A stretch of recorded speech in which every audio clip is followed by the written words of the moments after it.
हमें भीख में नहीं मिली थी, मांगी भी नहीं गई थी, बल्कि छीनी गई थी। जी हाँ दोस्तों, न चाहूँ मान दुनिया में, न चाहूँ स्वर्ग को जाना, मुझे वर दे यही माता, रहूं भारत पे दीवाना। करूँ मैं कौम की सेवा, पड़े चाहे करोड़ों दुख, अगर जन्म लूँ आकर तो भारत में ही हो आना, तो भारत में ही हो आना। यह चंद लाइनें नहीं है, यह हौसला है, यह कविता भी नहीं है, यह जलजला है, यह वो जलजला है जो क्रांतिकारियों के लहू में हौसला बनकर, इंकलाब बनकर घूमा करता है, और जिन्होंने अंग्रेजी सरकार के पैरों तले जमीन खिसका दी थी। जी हाँ दोस्तों, यह किस्सा है अमर शहीद पंडित रामप्रसाद बिस्मिल, ठाकुर रोशन सिंह, अस्फाउल्लाह खां।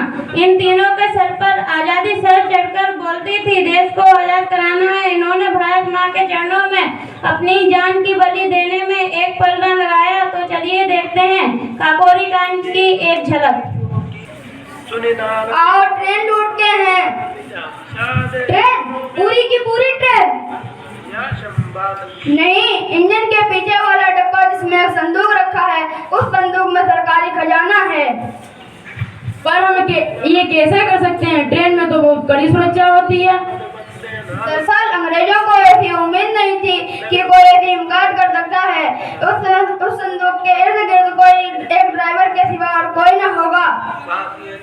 नहीं, इसकी जरूरत नहीं है, इसके लिए तो कुछ लोग ही काफी है। बिस्मिल, मेरी बात को समझने की कोशिश करो। अगर यदि हमने ऐसा किया तो हमें सरकार हमारे दोनों पार्टियों को पूरी तरह से खत्म कर देगी। है लिए हथियार दुश्मन ताक में बैठा उधर, और हम तैयार हैं अपना सीना लिए इधर। खून से खेलेंगे होली, अब वतन मुश्किल में हो, सरफरोशी की तमन्ना अब हमारे दिल में है। तो चलो सभी क्रांतिकारियों को यह बात पहुंचाते हैं।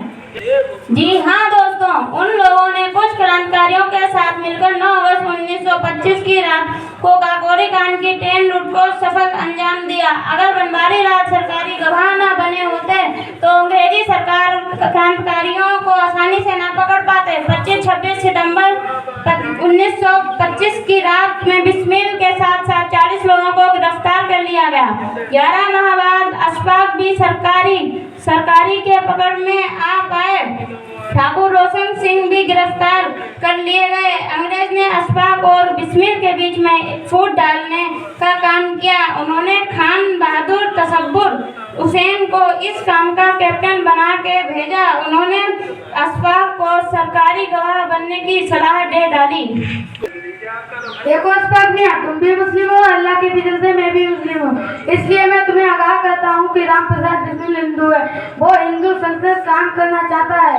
तुम इस काफिर के चक्कर में पड़कर अपनी जिंदगी जाया ना करो। मैं तुम्हें आखिरी बार समझा रहा हूँ, फायदे में रहोगे मियां। खबरदार, अपनी जुबान को संभालिए, फिर बात कीजिए। मैं पंडित जी को आपसे ज्यादा जानता हूँ। उनका ये मकसद बिल्कुल भी ना था। आपने उन्हें काफिर कहा, इसीलिए मैं आपसे गुजारिश करता हूँ कि आप इसी वक्त यहाँ से तशरीफ ले जाइए, वरना 302 का एक और मुकदमा कायम हो जाएगा। दोस्तों, दिनांक 22 अगस्त को कोर्ट का फैसला सुनाया गया, जिसमें ठाकुर रोशन सिंह, रामप्रसाद बिस्मिल व अस्फाउल्लाह खां को 19 दिसंबर 1927 की फांसी का हुक्म दे दिया गया। हेल इल डेथ। अशफाक उल्लाह खां को फैजाबाद की जेल में भेज दिया गया। रामप्रसाद बिस्मिल को गोरखपुर की जेल और ठाकुर सिंह को इलाहाबाद की जेल में भेज दिया गया। फांसी के कुछ दिन पहले रामप्रसाद बिस्मिल की मां उनसे जेल पहुंची। तुम्हारी माँ तुमसे मिलने आई है। माँ, तूने यहाँ आने का कष्ट क्यों किया? मैं अपने वीर सपूत से मिलने आई हूँ। कहीं फांसी की सजा सुनकर मैं कमजोर तो नहीं पड़ गया? तू कैसी बात करती है माँ? तू मेरे जैसे 100 पुत्रों को भारत माँ पे कुर्बान कर सकती है, तो भला मैं कैसे कमजोर पड़ सकता हूँ? अफसोस सिर्फ इस बात का रहा, मैं तेरी सेवा न कर पाया और पुत्र होने का ऋण न चुका पाया। दोनों हाथ जोड़ के माफी मांगता हूँ, मुझे क्षमा कर देना माँ, मुझे क्षमा कर देना। नहीं पुत्र नहीं, तू भारत माँ पे कुर्बानी देकर सबसे बड़ा ऋण चुका रहा है। अच्छा बेटा, चलती हूँ। ए माँ, अपने ये नासुओं को आंखों के पीछे छुपा लेना, बदनाम न हो जज्बा मेरा आंचल में छुपा लेना। इस आजादी के शाम पर भगवाना चढ़ जाए।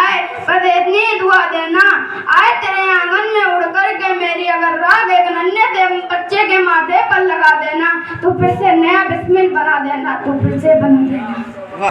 दोस्तों, उधर फैजाबाद की जेल में अशफाक भी अपने आखिरी वक्त का इंतजार कर रहे हैं और अपने दोस्त बिस्मिल और पतन को आजाद करते हुए कहते हैं, जाऊंगा खाली हाथ मगर ये दर्द साथ जाएगा, जाने किस दिन हिंदुस्तान आजाद वतन कहलाएगा।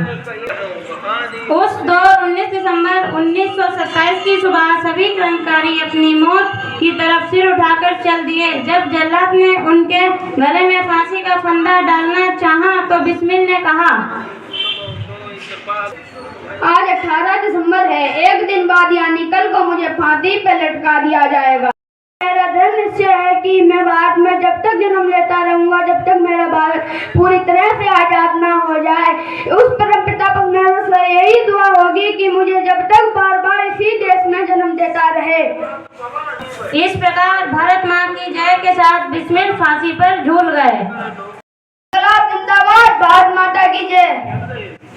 उधर फैजाबाद की जेल में अशफाक भी इंकलाब जिंदाबाद करते हुए फांसी पर झूल गए।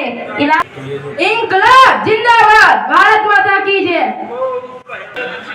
इलाहाबाद की जेल में ठाकुर रोशन सिंह वंदे मातरम के घोष के साथ फांसी पर झूल गए। वंदे मातरम, भारत माता की जय, भारत माता की जय।